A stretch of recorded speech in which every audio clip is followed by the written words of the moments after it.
സംസ്ഥാനത്ത് സ്ഥാനാർത്ഥികളുടെ സാധ്യതാ ലിസ്റ്റുകൾ ഇങ്ങനെ വരികയാണ്, ഓരോ മുന്നണികളുമായി വരികയാണ്. നമുക്കറിയാം, BJPയെ സംബന്ധിച്ച് കേരളത്തിൽ ഏറ്റവും സാധ്യത കൽപ്പിക്കുന്ന ഇടം തിരുവനന്തപുരം ജില്ലയാണ്. തിരുവനന്തപുരം ജില്ലയിലെ ചില മണ്ഡലങ്ങൾ കേന്ദ്രീകരിച്ചുള്ള ബൃഹത് പദ്ധതിയാണ് BJP ലക്ഷ്യമിടുന്നത്. അവരുടെ ഏറ്റവും സ്റ്റാർ ക്യാമ്പയിനേഴ്സ്, സ്റ്റാർ സ്ഥാനാർത്ഥികൾ കളത്തിലിറങ്ങാൻ പോകുന്നത് ഈ തിരുവനന്തപുരത്തെ മണ്ഡലങ്ങളാണ്. നേമമാവട്ടെ, വട്ടിയൂർക്കാവട്ടെ, തിരുവനന്തപുരം മണ്ഡലമാവട്ടെ, ഇങ്ങനെ ഏറ്റവും സാധ്യത കൽപ്പിക്കുന്ന ഇടങ്ങളിലെല്ലാം മികച്ച സ്ഥാനാർത്ഥികളെ കളത്തിലിറക്കി ഇത്തവണ BJP പദ്ധതി ഒരുക്കുകയാണ്.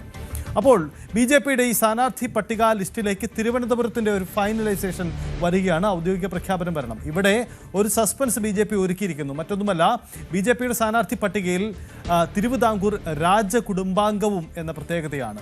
വട്ടിയൂർക്കാവിൽ കവടിയാർ കൊട്ടാരത്തിലെ ആദിത്യവർമ്മയെ സ്ഥാനാർത്ഥിയാക്കാനാണ് ശ്രമം നടക്കുന്നത്. നടനും സിനിമാ നേതാവുമായ കൃഷ്ണകുമാറും ഈ മണ്ഡലത്തിൽ തന്നെ പരിഗണനാ ലിസ്റ്റിലുണ്ട്. നേമത്ത് സംസ്ഥാന അധ്യക്ഷൻ രാജീവ് ചന്ദ്രശേഖർ തന്നെ മത്സരിക്കും, അത് ഏറെക്കുറെ ഉറപ്പാണ്. കഴക്കൂട്ടത്തൊപ്പം V മുരളീധരൻ തന്നെ സ്ഥാനാർത്ഥിയാകും, അതും ഉറപ്പാണ്. അതേസമയം തിരുവനന്തപുരം സെൻട്രൽ സംബന്ധിച്ച ആശയക്കുഴപ്പമുണ്ട്.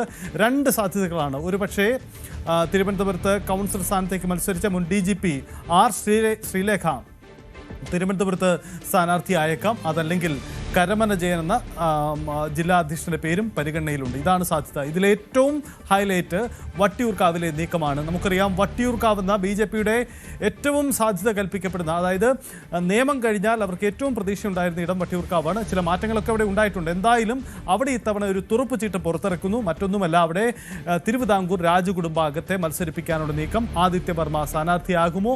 അതിൻ്റെ സാധ്യതകൾ എത്രമാത്രം?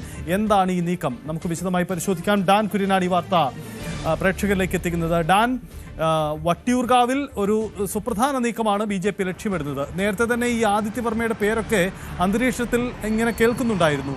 ഇത് സംബന്ധിച്ചൊരു സ്ഥിരീകരണം നൽകാറായിട്ടുണ്ടോ? BJPയുടെ ആശയവിനിമയം എവിടം വരെ പുരോഗമിക്കുന്നുണ്ട്? ആദിത്യവർമ്മ സ്ഥാനാർത്ഥിയാകുമോ?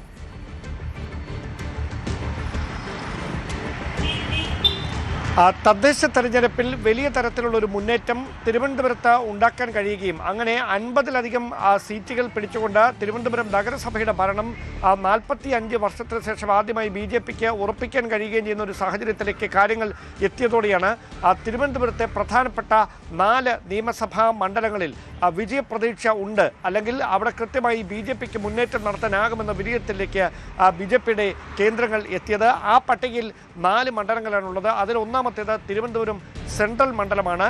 അവിടെ BJPയുടെ തിരുവനന്തപുരം ജില്ലാ സിറ്റി അധ്യക്ഷനായ കരമന ജയന്റെ പേരും ശ്രീലേഖയുടെ പേരുമാണ് ഉയർന്നു കേൾക്കുന്നത്. അതോടൊപ്പം രണ്ടാമത് പരിഗണിക്കപ്പെടുന്ന സ്ഥലം നേമമാണ്.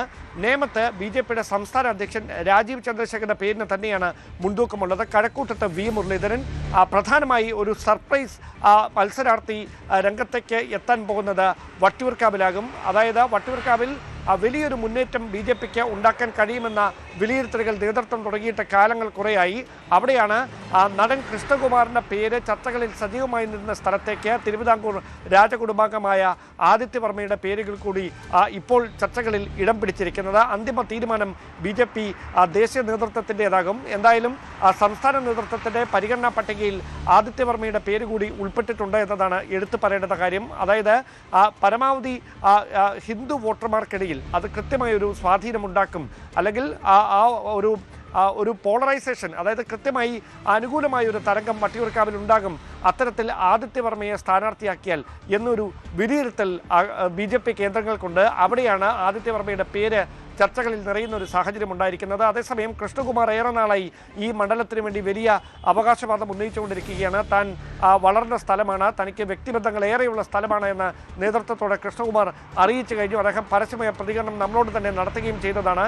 എന്തായാലും വലിയ പ്രതീക്ഷയോടെ ഈ 4 നിയമസഭാ മണ്ഡലങ്ങളെ നോക്കിക്കാണുന്നതിൻ്റെ കാര്യം തദ്ദേശ തെരഞ്ഞെടുപ്പിൽ ഉണ്ടാക്കാൻ കഴിഞ്ഞ വലിയ നേട്ടമാണ്. പ്രത്യേകിച്ച് കഴക്കൂട്ടത്ത് 5 വാർഡുകളിൽ നിന്ന് 14 വാർഡുകളിൽ ജയിച്ചു കയറുന്ന സാഹചര്യം കഴക്കൂട്ടത്തുണ്ടാകുന്നു. നേമത്തെ ആകെയുള്ള 22 തദ്ദേശ വാർഡുകളിൽ 17 വാർഡുകളിലും ജയിക്കാൻ കഴിയുന്ന ഒരു സാഹചര്യം. ഇങ്ങനെ ഉണ്ടായിരിക്കുന്ന ഈ സാഹചര്യങ്ങൾ വലിയ തരത്തിൽ തങ്ങൾക്ക് അനുകൂലമായി മാറും. 4 നിയമസഭാ മണ്ഡലങ്ങളിൽ മികച്ച പ്രവർത്തനം കാഴ്ചവെച്ചാൽ ജയിച്ചു കയറാനാകുമെന്ന് വലിയ പ്രതീക്ഷയിൽ തന്നെയാണ് BJP കേന്ദ്രങ്ങൾ.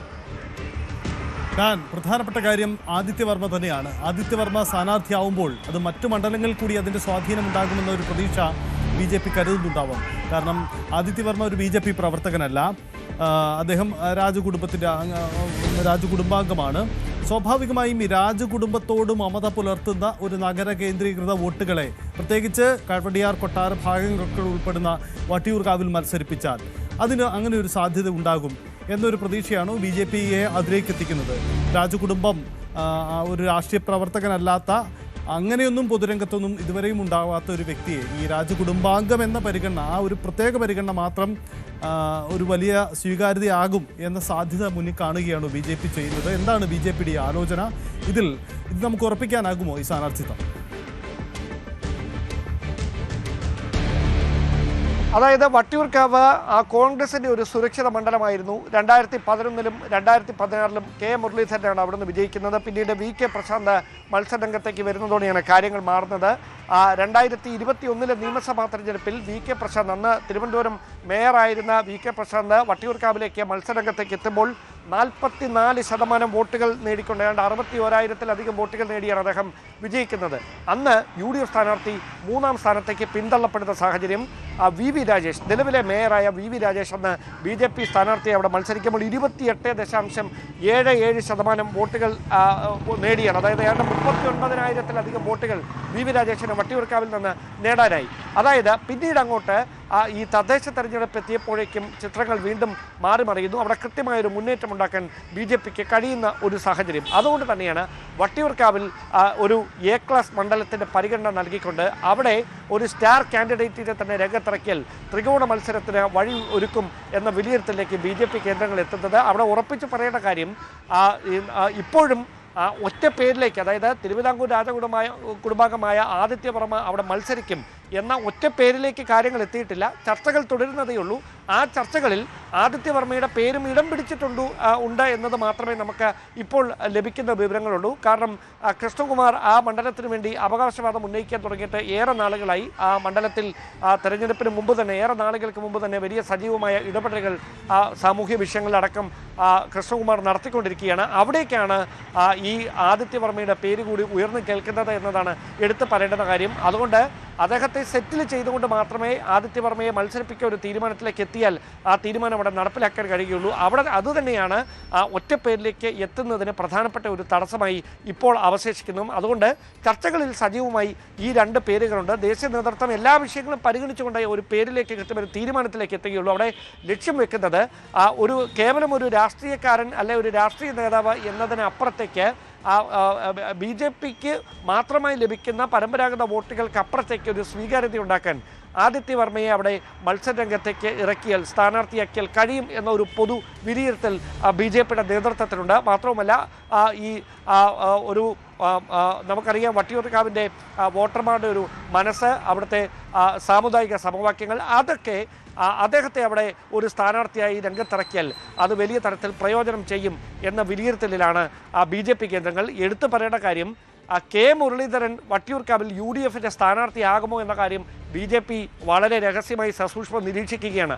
അങ്ങനെ കെ മുരളീധരനാണ് അവിടെ സ്ഥാനാർത്ഥിയായി മാറുന്നതെങ്കിൽ അവിടെ കൃത്യമായി BJP-യുടെ നീക്കങ്ങളും തന്ത്രപരമായിരിക്കും. മറിച്ച് കെ മുരളീധരന് പകരം മറ്റൊരാളാണ് വട്ടിയൂർക്കാവിൽ UDF-ന്റെ സ്ഥാനാർത്ഥിയായി മത്സരരംഗത്തേക്ക് വരുന്നതെങ്കിൽ അപ്പോൾ BJP-യുടെ സ്ട്രാറ്റജി വീണ്ടും മാറാനാണ് സാധ്യത. എന്തായാലും BJP കേന്ദ്രങ്ങൾ കാത്തിരിക്കുന്നത് കോൺഗ്രസിൻ്റെ സ്ഥാനാർത്ഥി നിർണ്ണയം ഏത് തരത്തിലാകും എന്നറിയാനാണ്. ഒരുപക്ഷേ കെ മുരളീധരൻ വട്ടിയൂർക്കാവിൽ മത്സരിച്ചേക്കില്ല എന്നുള്ള സൂചനകളൊക്കെ നേരത്തെ മുതൽ തന്നെ പുറത്തു വരുന്നുണ്ട്. മറ്റു ചില മണ്ഡലങ്ങളിൽ അദ്ദേഹത്തിൻ്റെ പേര് പറഞ്ഞു കേൾക്കുന്ന സാഹചര്യമുണ്ട്. അതുകൊണ്ട് തന്നെയാണ് ഒരു പേരിലേക്ക് കൃത്യമായി BJP എത്താത്തത്. കാരണം കെ മുരളീധരനാണ് മത്സരിക്കുന്നതെങ്കിൽ അവിടെ രാഷ്ട്രീയ ചിത്രം മാറി മറിയും. അത് ശക്തമായ ത്രികോണ പോരാട്ടത്തിന് വഴിവെക്കുന്ന സാഹചര്യമുണ്ടാകും. അങ്ങനെയെങ്കിൽ അവിടെ ആരെ സ്ഥാനാർത്ഥിയാക്കണം? മുരളീധരൻ മത്സരിച്ചാൽ ആരെ സ്ഥാനാർത്ഥിയാക്കണം? മുരളീധരൻ മത്സരിച്ചില്ലെങ്കിൽ ആരെ സ്ഥാനാർത്ഥിയാക്കണം? ഇത്തരത്തിൽ കൃത്യമായി തന്നെ ആ ചർച്ചകൾ തുടർന്നുകൊണ്ടിരിക്കുകയാണ്. വൈകാതെ തന്നെ അതിൽ അന്തിമമായൊരു ധാരണയിലേക്ക് നേതൃത്വം എത്തും. നിലവിൽ സജീവമായി പരിഗണനയിലുള്ളത് നടൻ കൃഷ്ണകുമാറിൻ്റെയും അതോടൊപ്പം തന്നെ തിരുവിതാംകൂർ രാജകുടുംബാംഗമായ ആദിത്യവർമ്മയുടെയും പേരുകളാണ് എന്നതാണ് നമുക്ക് ലഭിക്കുന്ന വിവരം.